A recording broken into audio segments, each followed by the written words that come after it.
¿Qué tal amigos del Círculo de Cine? Miguel Contreras Torres, bienvenidos a la segunda sesión del seminario de lectura Cine Latinoamericano. Hoy es martes 10 de junio de 2025 y estamos continuando con la revisión del capítulo 2, Génesis, del libro Tradición y Modernidad en el Cine de América Latina, publicado por el Fondo de Cultura Económica en México en el año 2003, de la autoría de Paulo Antonio Paranaguá. Vamos a continuar el día de hoy con la revisión de este segundo capítulo que se llama Génesis. Estamos en la página 32 y en esta página nos dice el autor que la dependencia estaba presente desde el origen. El cine aparece en América Latina como una importación más, inventado en Europa y Estados Unidos. Desde allí fue exportado y transformado en un negocio. La rapidez de expansión sugerida por la fecha de las primeras proyecciones públicas pareciera borrar las diferencias regionales, y va a continuación a hacer una enumeración de la presencia del cinematógrafo en distintos países. En 1896 aparece o llega a Buenos Aires 6 o 18 de julio, a Río de Janeiro el 8 de julio, Maracaibo 11 de julio, Montevideo 18 de julio, Ciudad de México 15 de agosto, Santiago de Chile 25 de agosto, Guatemala 26 de septiembre, y para el año de 1897 llega a Lima 2 de enero, La Habana 24 de enero, a La Paz 21 de junio, a Caracas el 15 de julio, a Bogotá 1 de septiembre, y en el año de 1900 llegará a Asunción de Paraguay el 2 de junio y a Puerto Plata en la República Dominicana 27 de agosto. Para el año de 1901 llegará a Guayaquil un 7 de agosto. El final del periodo silente se arrastraría 2 décadas si tomáramos en cuenta el año de producción del primer largometraje sonoro, 1929, tanto en Brasil como en México, 1931 en Argentina, 1934 en Perú, Chile y Puerto Rico, 1936 llegará a Bolivia y Uruguay, 1937 Cuba, Venezuela, 1941 en Colombia, para 1949 en Panamá y para 1950 en Guatemala y Ecuador. Las distancias entre los países eran mayores cuando ocurre el advenimiento del sonido, y la exhibición se adaptó mucho antes en función de la producción extranjera. También dirá que aunque el cine representa la eclosión de la revolución industrial en el ámbito del entretenimiento público, al principio se desarrolló en escala reducida de una actividad meramente artesanal, dice en la página 33. En los primeros años, la historia del cine en América Latina es esencialmente la crónica de la exhibición. Somos relegados a la posición de consumidores, espectadores de una producción importada. Hasta 1906 o 1907 no hay un mercado estabilizado, predominan la carpa y la precariedad. La producción es esporádica, los camarógrafos son a la vez exhibidores, y durante los 6 o 7 años anteriores a la Primera Guerra Mundial, el comercio conoce una expansión y estabilización en las principales urbes. Estamos hablando de Buenos Aires, Río de Janeiro, Sao Paulo, México y La Habana. También se van a construir salas dedicadas exclusivamente al cine. Se sigue hablando, o sigue habiendo más bien, una coincidencia entre los importadores, los exhibidores y los productores. Por primera vez hay una producción de películas locales con relativa continuidad. En la página 34 menciona cómo la guerra provocó una crisis, sobre todo a nivel productivo, en el que las películas estadounidenses reemplazan a los proveedores europeos tradicionales. El cine había dejado de ser una actividad artesanal, como es el caso de los trabajos de Méliès, para volverse una industria como la Pathé. En América Latina el mercado se estructura en función de la producción norteamericana, y los empresarios latinoamericanos también van a ser considerados o van a considerar, digamos, más lucrativo consolidarse como burguesía comercial que como burguesía industrial. El paso del nomadismo, la producción del periodo silente, hereda la atomización, que va a ser sinónimo de una discontinuidad. La crisis cíclica son las figuras obligadas de esta prehistoria. No hay acumulación tampoco de experiencias. Se filma también en el interior, en las provincias. Prácticamente toda la producción silente es de consumo local. A veces ni siquiera llega a ser nacional. América Latina constituye un, entre comillas, mercado natural solo para Hollywood. En la página 35 menciona que las pocas películas conservadas y los vestigios disponibles requieren o solicitan análisis e interpretación. Los historiadores no han tenido más remedio que investigar la documentación no fílmica, recomponiendo así el rastro de la producción a través de los títulos, de los comentarios rescatados en la prensa.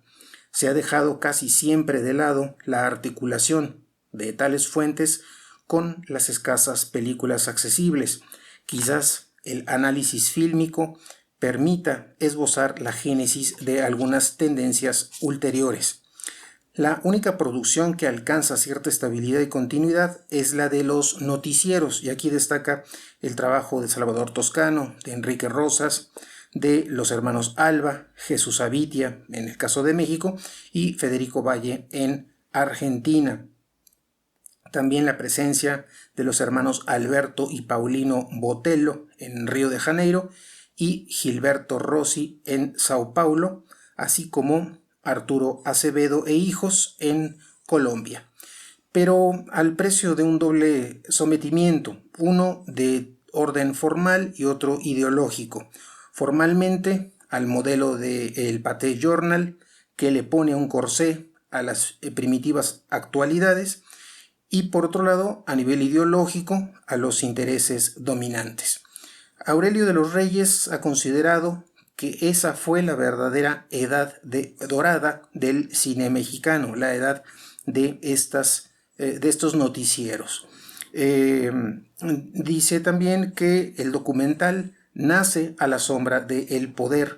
Los camarógrafos también van a cometer algunos lapsus y tal es el caso del terrible estigma del subdesarrollo, como se desliza en películas como Recuerdos del Mineral, El Teniente, una película, una obra en Chile de 1919 de Salvador Giambastiani, y en beneficencia de Cundinamarca, un noticiero Acevedo e hijos realizado en Colombia de 1931 a 1942. Como estos algunos lapsus de estos noticieros y cómo van planteando temáticas no necesariamente sobre la línea oficial. En la página 36 dirá que los primeros documentales filmados en México por Gabriel Veira esbozan una puesta en escena. No se trata del mero encuadre heredado de la fotografía. La acción está prevista cuando no está provocada, por ejemplo, en Baño de Caballos o Desayuno de Indios, que muestran el esfuerzo hecho para desplegar el movimiento frente al camarógrafo. Trupox logra estilizar también aún más la irrupción de los peones entre el rebaño gracias al contraste entre sus blusas blancas y el color oscuro de las reses. Los primeros títulos catalogados como ficción debieron ser simples reproducciones de representaciones teatrales, pero quizás esbocen un deseo de ficción que encuentra una expresión más cabal en un género relativamente prolífico que tampoco tenía un argumento propiamente dicho. El cine provoca ilusiones, sueños, fantasías en un buen número de aspirantes a director y artista, así como en millones de espectadores. Se construyen nuevas salas en Río de Janeiro, aparecen publicaciones especializadas. A menudo estas múltiples publicaciones repetían la fórmula de Cine Mundial de 1916 o de Cinelandia de 1927. En la meca del cine triunfan Ramón Novarro y Dolores del Río después del advenimiento del sonido, aún antes de que los productores norteamericanos inventaran las películas habladas en español filmadas en Estados Unidos, particularmente de la década del 29 al 39, hubo quienes soñaran con un cine, entre comillas, latinoamericano made in Hollywood. El mexicano Miguel Contreras Torres, el argentino Julián de Ajuría, el brasileño Olimpio Guilherme, y la tendencia al mimetismo resulta de la sensación de neutralidad, transparencia, evidencia y mero reflejo de la realidad que el cine hereda de la fotografía. La misma ideología del progreso y el culto de lo moderno, compartidos por toda clase de positivistas, idealistas y materialistas primarios, conducen a este mimetismo.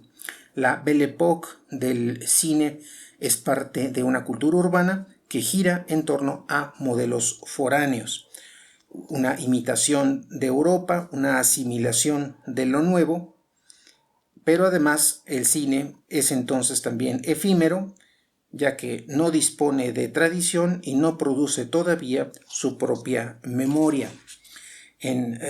A partir de la página 38 mencionará algunos géneros iniciales que se van presentando en América Latina, y el primero de ellos será la ficción. Habla de una reflexión de Paulo Emilio Sales Gómez sobre la receptividad hacia la alteridad, como esta no deja de tener validez para los demás países. A partir de la Primera Guerra Mundial se modifican los términos de la dependencia. La dominación hasta entonces ejercida por Londres y París cede ante Wall Street y Hollywood. Si la producción silente empieza en América Latina como un remedo de Belle Époque, al llegar el sonoro, el mercado está completamente saturado por los filmes estadounidenses. El primer género ficcional que tuvo características de gran ambición fue probablemente el filme de reconstrucción histórica, dice Paranaguá, una obra sobre todo de inmigrantes deseosos de integrarse a su nueva sociedad y dispuestos a asimilar los valores de la historia oficial. En la página 39 nos dice que sería dudoso contraponer el nacionalismo romántico de esas películas a las tendencias ostensiblemente miméticas, ya sea en la comedia, en el melodrama o en las películas de aventuras. En todos estos filmes participan en el fondo de una idéntica actitud mimética, adaptando el film d'art europeo a las referencias locales. Las adaptaciones literarias van a compartir la búsqueda de legitimación ante el público de clase media que persigue este cine de arte. En la página 40 mencionará que así se van a ir estableciendo una dicotomía duradera entre una forma supuestamente universal y contenidos locales que se inscriben en ella sin contradicción aparente. Mencionará en este sentido dos filmes, por un lado El último malón y el Húsar de la muerte. Dos películas que pueden inscribirse en el género histórico se apartan de ciertos clichés. Este es El último malón de Alcides Greco, filmada en Argentina en 1916, que se inspira a la vez en el western y en el documental al describir la violencia y los malos tratos de los blancos hacia los indígenas. El enfoque indigenista del filme está muy alejado de la disyuntiva de Sarmiento en su famoso libro Civilización o Barbarie, que va a dominar la historiografía liberal. El segundo filme es El Húsar de la muerte de Pedro Sienna, filmado en Chile en 1924, y en esta la diferencia es una cuestión de tono. Dice Paranaguá, el protagonista, Manuel Rodríguez, escapa a la pompa de las escenas en que aparece San Martín gracias a la picardía y viveza criollas. En la página 41 menciona cómo la simpatía y frescura que se desprenden de los personajes compensan los típicos defectos en materia de encuadre, puesta en escena, interpretación y narración. Los pioneros del cine no desdeñaron los contrastes, la oposición entre el campo y la ciudad. Un caso es Nobleza Gaucha, de Eduardo Martínez de la Pera, Ernesto Gunche y Humberto Cairo, un filme de Argentina en 1915. La contraposición entre el campo y la ciudad se desdobla en una oposición entre tradición y modernidad, ambas englobadas a su vez en la divergencia entre criollismo y extranjería. Los dos espacios fundamentales, es decir, el rural y el urbano, son introducidos mediante un tratamiento semidocumental equivalente. Las primeras imágenes describen las faenas del campo, ennoblecidas por intertítulos tomados del propio Martín Fierro, y la idealización de las tomas iniciales tiene un antecedente en la pintura pampeana del argentino Prilidiano Pueyrredón, como por ejemplo en la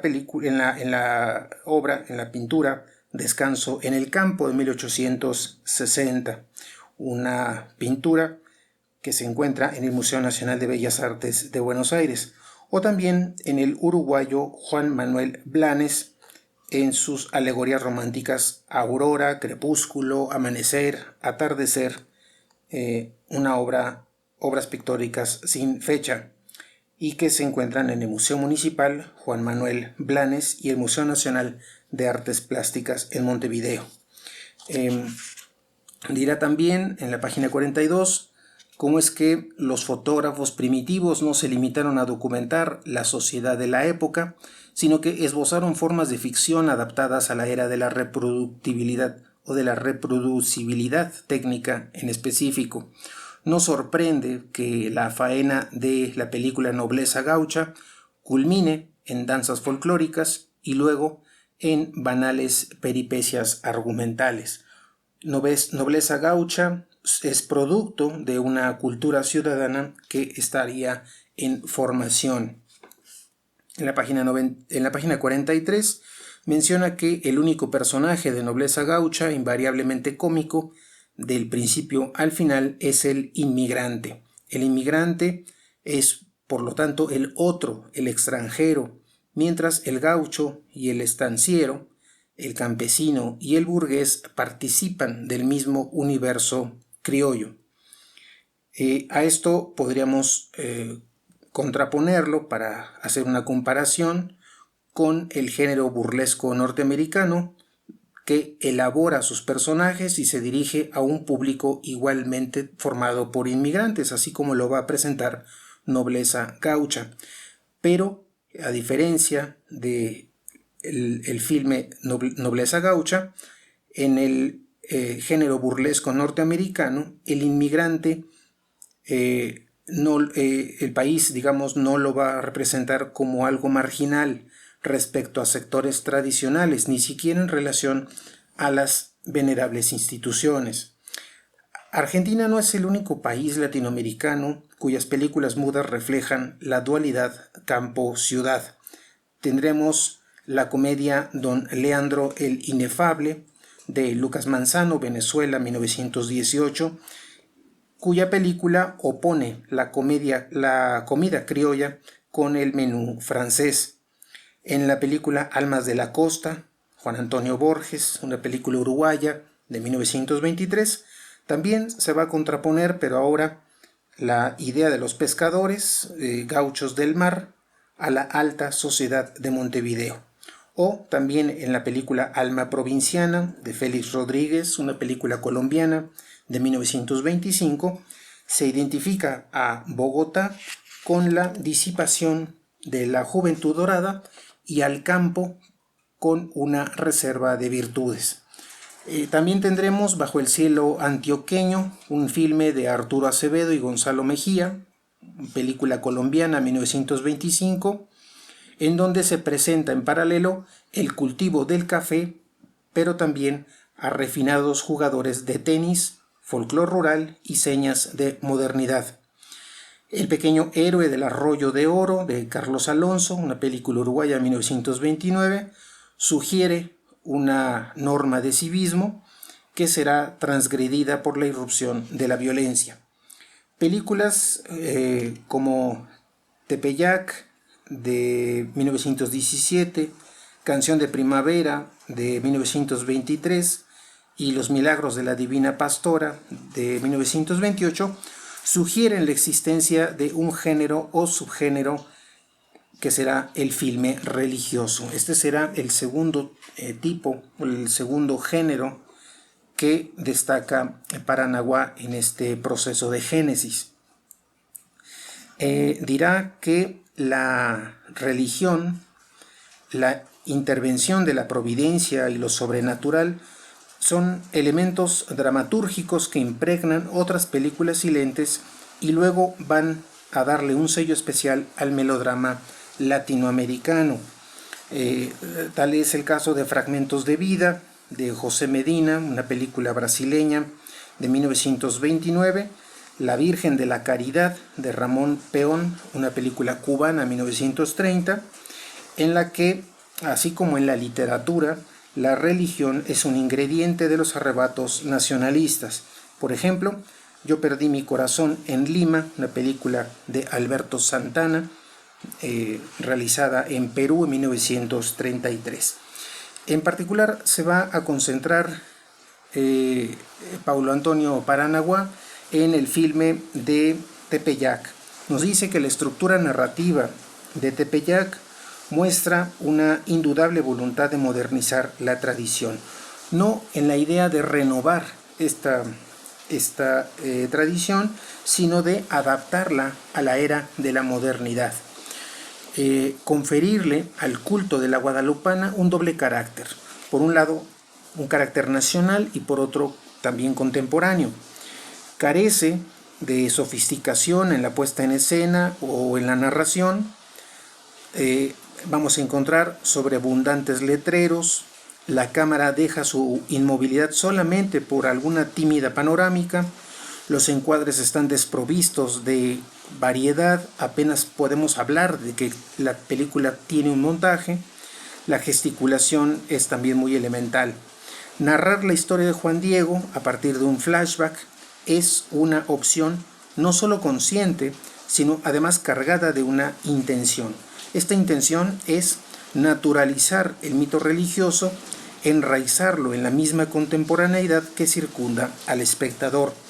Aún antes de empezada la película, Tepeyac ya se sitúa bajo la advocación y la tutela de tres artes mayores: la literatura, por un lado, el teatro y la pintura.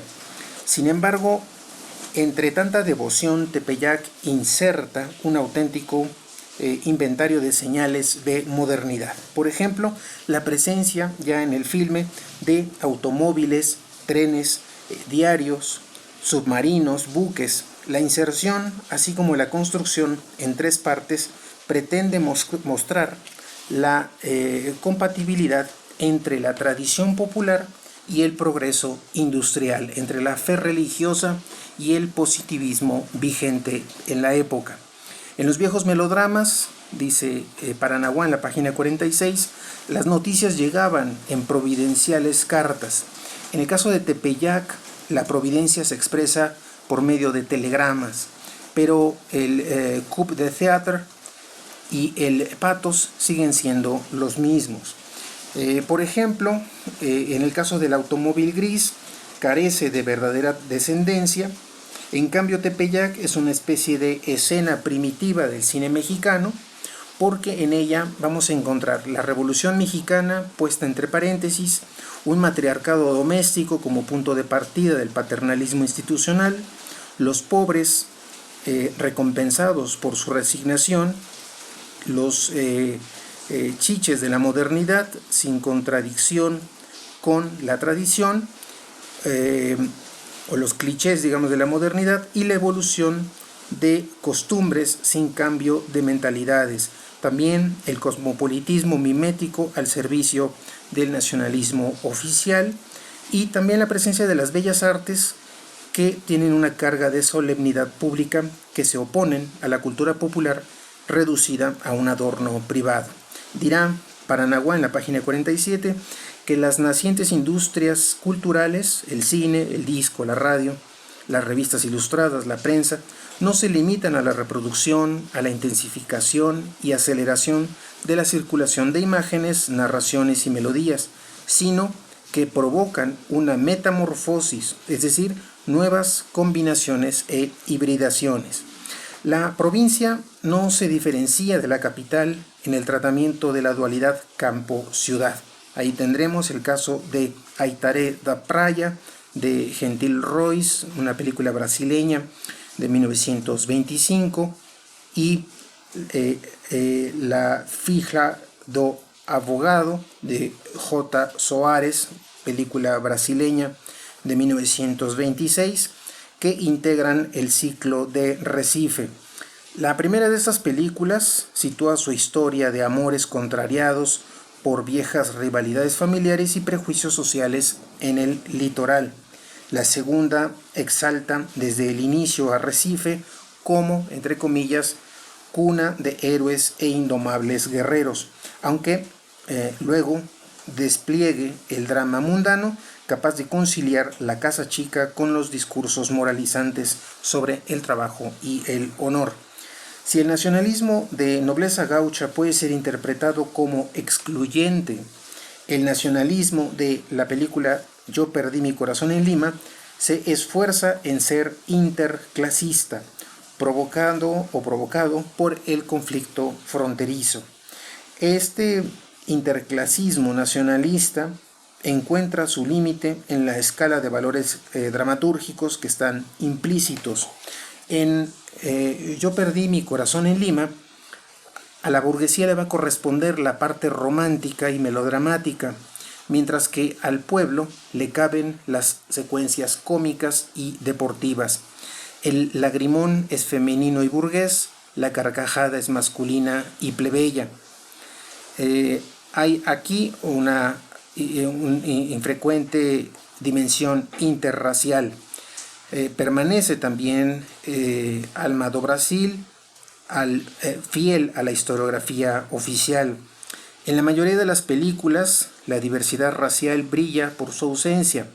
Va a aparecer relegada a un escurridizo segundo plano y se infiltra en la pantalla casi involuntariamente. En la página 48 abordará un tercer elemento, no propiamente un género, pero sí una temática que se desarrolla en estos inicios de la producción cinematográfica en América Latina. Se trata de la distinción o la diferencia entre tradición y modernidad. Paranagua dice que la reformulación de los binomios tradición y modernidad, nacionalismo y cosmopolitismo, lo local y lo universal, favorecida por las propias industrias culturales, no es exclusividad de las grandes metrópolis como Buenos Aires, Río de Janeiro, Ciudad de México o La Habana.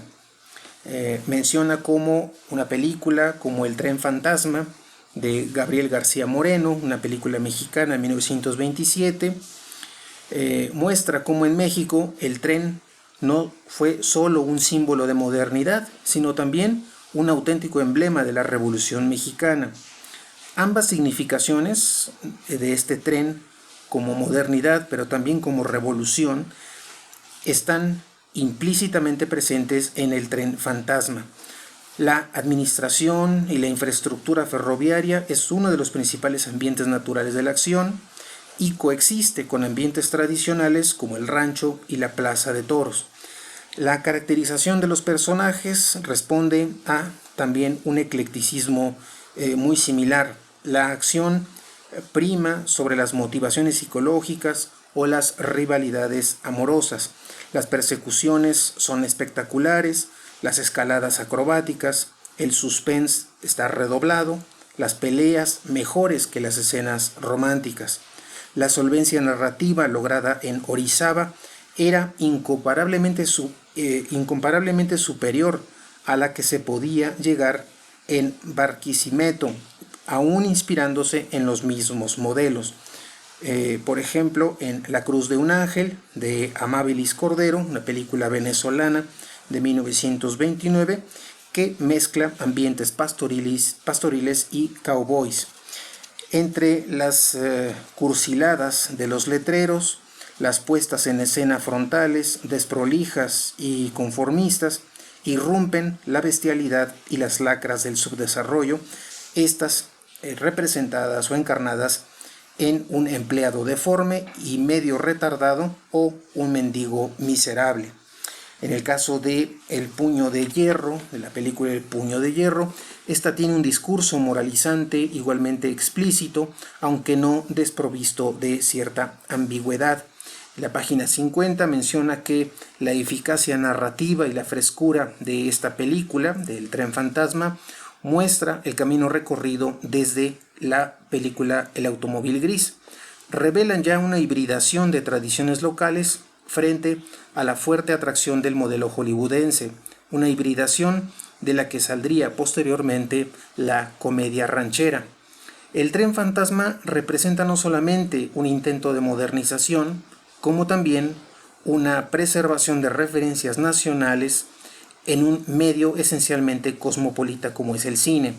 En cambio, una película como El León de Sierra Morena, de Miguel Contreras Torres, una película de 1927, por cierto, película filmada en España y en Francia, refleja una tentación mimética que va mucho más allá de las inevitables influencias e intercambios del cosmopolitismo fílmico. Contreras Torres opta por la tradición y pureza representada por Europa, mientras sectores modernizadores miran hacia Estados Unidos en su afán de poder hacer o de poder crear un cine mexicano. Estos serán paradojas de este mimetismo y de la originalidad, dice Paranaguá. En el caso de la producción de Buenos Aires, al final del periodo mudo, puede inferirse esta producción de dos comedias dirigidas por Edmo Cominetti. Se trata de La borrachera del tango, Argentina, 1928, y Destinos, del mismo país, 1929. La primera, un sainete moralizante, la segunda, una farsa estudiantil. Los orígenes teatrales no obstan cierto parentesco con la comedia ligera, muy al gusto de Hollywood, interpretaciones a veces sobrias o matizadas y también con algunos gags eficaces. En el caso de la primera película, La borrachera del tango, contrapone el trabajo a la bohemia, los padres a los hijos, la familia a la vida ligera, el matrimonio a la libertad sexual. En el caso de la segunda película, Destinos, las escasas escenas de exteriores celebran las calles, las luces de Buenos Aires y su Luna Park con imágenes semidocumentales. El drama se insinúa en medio de la farsa por motivos que se repiten de generación en generación y de película en película, es decir, un embarazo prematrimonial. La sombra del incesto sirve de pretexto a la exhibición de criaturas anormales o deformes, supuestas consecuencias de relaciones consanguíneas. En la página 52 habla de un filme que destaca por el realismo que presenta en los exteriores. Se trata de Juan sin ropa, una película de George Benoit y Héctor Quiroga, película argentina 1920. Este filme muestra escenas de protesta obrera, huelga, manifestación, mitin, pedradas y represión en paralelo a la patronal de un frigorífico porteño. No obstante, Juan sin ropa no parece escapar a la vieja dicotomía entre el campo y la ciudad, cargada de connotaciones morales. Esta película incompleta plantea interrogantes sobre la naturaleza ideológica de la producción silente, predominantemente conformista, aunque la inmigración europea reflejara cierto pluralismo del movimiento obrero. La intuición creativa es lo que van a compartir dos personalidades de este periodo silente y del sonoro, ambos autodidactas, por un lado el argentino José Agustín Ferreira y el brasileño Humberto Mauro, que representan polos opuestos. El negro Ferreira encarna la cultura popular de una gran ciudad forjada por la inmigración, que era Buenos Aires, mientras Mauro permanece fiel a sus Minas Gerais, provinciano, rural y familiar. Ferreira incorpora a la pantalla la mitología del tango y le imprime un sello autóctono al melodrama porteño. Tal es el caso de películas como El organito de la tarde y Muchachita de Chiclana, de 1926, Perdón viejita, de 1927. Mauro interioriza su sensibilidad lírica y su mirada nostálgica, aunque trate de adaptarse al gusto urbano. En este caso destacan películas como Brasa dormida, de 1928, o Sangue Mineiro, de 1929. A pesar de sus diferencias, el porteño y el mineiro comparten una pareja ambigüedad hacia la tradición y la modernidad, dice Paranaguá, que no coinciden necesariamente con la dualidad campo-ciudad. Aunque no sea la primera película de Mauro, sino la primera conservada, Tesoro Perdido, todavía peca de cierto primitivismo. Tesoro Perdido refleja la permanencia de un estilo de vida tradicional, idealizado y tamizado por los recuerdos de la infancia. La elección de escenarios exteriores o interiores, tal es el caso de la cantina, la utilización del flashbacks, las expresiones del rápido aprendizaje de Mauro coexisten con una intriga ingenua digna de un cuento infantil.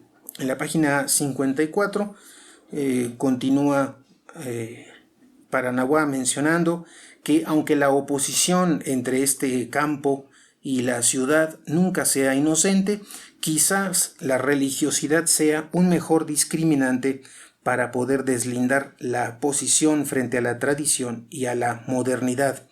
El voluntarismo, el nacionalismo de tal actitud no se oponen necesariamente ni al mimetismo, ni al conformismo, ni al conservadurismo. Para constatar esta cuestión, vale la pena comparar dos filmes, Brasa dormida y La Virgen de la Caridad, que es el único largometraje silente conservado por la Cinemateca de Cuba.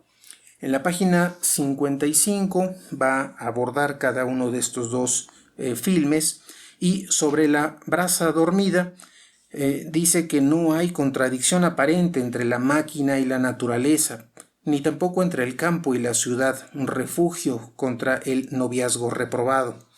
En el caso de La Virgen de la Caridad, no tiene ningún afán modernizador, sino todo lo contrario. El tren trae al malo de la película, que llega, por lo tanto, desde afuera de la comunidad rural. Tampoco hay sombra de referencia a una ciudad, aunque pueda suponerse que de allí proviene este siniestro personaje. En cambio, hay una unánime reverencia al uniforme y a las instituciones, empezando por la institución de la justicia. Las diferencias, dice Paranaguá en la página 56, entre La Virgen de la Caridad y Brasa dormida saltan a la vista, empezando por la figura de la madre, ausente en el filme brasileño, mientras en el cubano encarna la resignación y el conservadurismo, sin contraponerse al patriarcado. Otra divergencia es el trasfondo nacionalista de La Virgen de la Caridad, donde los dos flashbacks remiten a la lucha por la independencia, mientras que en Brasa dormida ignora completamente el binomio nacionalismo-cosmopolitismo. Además, La película de Ramón Peón trasunta religiosidad por todos los poros, como si el nacionalismo tuviera que alimentarse de la tradición. El tradicionalismo y el ruralismo conservador no admiten ningún atisbo de modernidad. La religiosidad popular tiñe el melodrama latinoamericano con características indelebles. En la página 57 va a hablar de un filme de Mauro, Sangue Mineiro, quien representa un paso decisivo para este cineasta hacia una mayor complejidad en la expresión de sentimientos, personajes y miradas cruzadas. La conciliación entre tradición y modernidad está planteada, por lo tanto, desde el principio, en una figura capaz de representar a la vez a la industria y a la herencia cultural. Las interpretaciones adolecen a ratos de una menor espontaneidad y, en contrapartida, la narración tiene mayor fluidez, logra transmitir los matices de corazones contradictorios. La mayor parte de la acción transcurre efectivamente en el campo, en el bosque y en el río. Mauro descarta la antinomia nacionalismo-cosmopolitismo. El campo aquí no representa el polo opuesto, el del conservadurismo. En la página 58 menciona que las nuevas costumbres cruzan la frontera entre el espacio urbano y lo rural con gran facilidad. El amor provoca en esta película líos, enredos difíciles de desenmarañar, y el amor desencadena celos que pueden llevar al suicidio, aunque el afecto sea capaz de perdonar. En cuanto llega al borde del melodrama, Mauro enseguida introduce una variante cómica que desarma cualquier patos. El humor también va a tener un papel esencialmente moderno. El niño travieso de esta película, Sangue Mineiro, es testigo de la irreflexión de la juventud, como si fuera una especie de Cupido. No obstante, a veces son 2 o hasta 3 las miradas que asisten a los embates y a las confesiones amorosas de otros personajes, y esta multiplicidad de puntos de vista también será otro de los recursos modernos del director. La explicitación de los puntos de vista y su reversibilidad convocan la complicidad del espectador, de manera que el cine supone una nueva educación de la mirada, dice Paranaguá en la página 59. Humberto Mauro y el negro Ferreira muestran su sensibilidad moderna al asimilar no solamente la gramática fílmica, sino lo más sutil, el sentido del matiz, la elipse y el detalle. Moderna también va a ser la expresión del deseo, criticada por el viejo padre, pero puesta en escena con la ingenua voluptuosidad permitida de la época. La religiosidad, característica del cine mudo, va a ser reemplazada por el culto a los símbolos de la nueva urbanidad, es decir, este elemento de modernidad. En la página 60 dirá que al final del siglo, la avanzada urbanización de América Latina no ha borrado la diferencia entre el campo y la ciudad, aunque la dicotomía cambia a veces de signo ideológico. Comunidad rural y religiosidad popular vuelven a aparecer como reserva de virtudes espirituales o morales, contrapuestas al egoísmo representado por las metrópolis. Tradición y modernidad son nociones fluidas, es decir, también cambiantes. La parte contemporánea, regresando al filme de Tepeyac, está emparentada con el melodrama italiano entonces en boga, mientras el flashback tiende al filme religioso y a cierto nacionalismo, y el desenlace de la peregrinación a la Basílica de Guadalupe tiene un carácter semidocumental. El automóvil gris todavía va a mostrar marcas del documental de la Revolución Mexicana, a la vez que se inspira en el serial norteamericano en relación con lo narrativo y contiene también interpretaciones femeninas a la italiana. Esta heterogeneidad, esta diversidad de influencias desemboca en obras claves de la transición entre el cine silente y el cine sonoro. Tal es el caso de Ganga Bruta, de Humberto Mauro, una película de 1933 brasileña, y Mujer del Puerto, de Arkady Beutler, de México, 1933. Esta libertad barroca de lo heterogéneo caracterizará al nuevo cine de los años 60. Si el cine empieza en América Latina con Gabriel Veire, el silente culmina en lo creativo con Mario Peixoto, que no esconde su deuda hacia el expresionismo alemán, la vanguardia francesa y el cine soviético. En la página 61 hablará sobre el filme de Mario Peixoto, Límite. Límite merece ser opuesto a Mauro.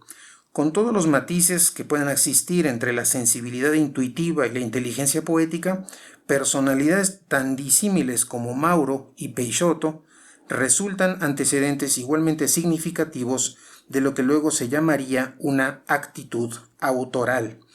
Mientras la casi totalidad de los cineastas de América Latina van a plasmar su visión con los cánones de la gramática fílmica universal, Mario Peixoto opta por inventar un lenguaje adaptado a la descripción del paisaje interior de los personajes. Límite, esta película refleja un pesimismo y una angustia más cercanos a nuestro tiempo que a la despreocupada Belle Époque o Belle Époque. La existencia de tres personajes a la deriva aparece como un enigma. Estos personajes no tienen familia, no mantienen vínculos con los pescadores o con los habitantes del litoral. La naturaleza a veces los envuelve, pero permanece indiferente a sus estados de ánimo y a sus llamados. Están irremediablemente solos, desamparados frente a sus circunstancias existencialistas avant la lettre. Tampoco cabe ninguna trascendencia. Las cruces del cementerio o del camino son representadas como formas frías y desnudas. Tal vez fuera posible hablar de inmanencia, dice Paranaguá en la página 62, porque la naturaleza no es entorno o metáfora, como en Mauro, sino cosmos, a la vez fuente de vida y materia prima del cine de Mario Peixoto. En cambio, todo lo humano choca con los contornos de sus propias construcciones. La cámara revela el, entre comillas, inconsciente visual, un término que toma Paranaguá de Walter Benjamin en la obra de arte en la época de su reproductibilidad técnica. Las cosas se vuelven geometría, la arquitectura se vuelve abstracción. En muchas películas del periodo, los objetos industriales tienen un doble valor de uso y de representación. En la película Límite no existen tales señas de modernidad, mucho menos en contraposición a un medio natural idealizado.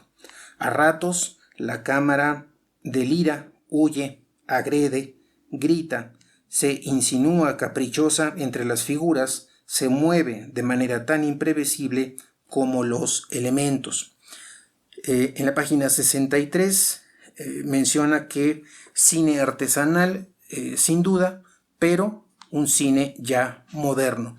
Límite es cine del artificio para llegar a una naturalidad primigenia, cine de la manipulación y el montaje para crear un universo puramente visual, irreductible a todas las otras artes y expresiones.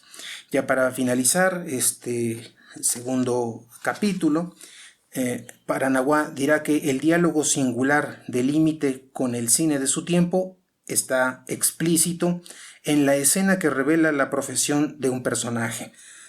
Se trata de un pianista en la sala del pueblo donde se proyecta una comedia de Chaplin.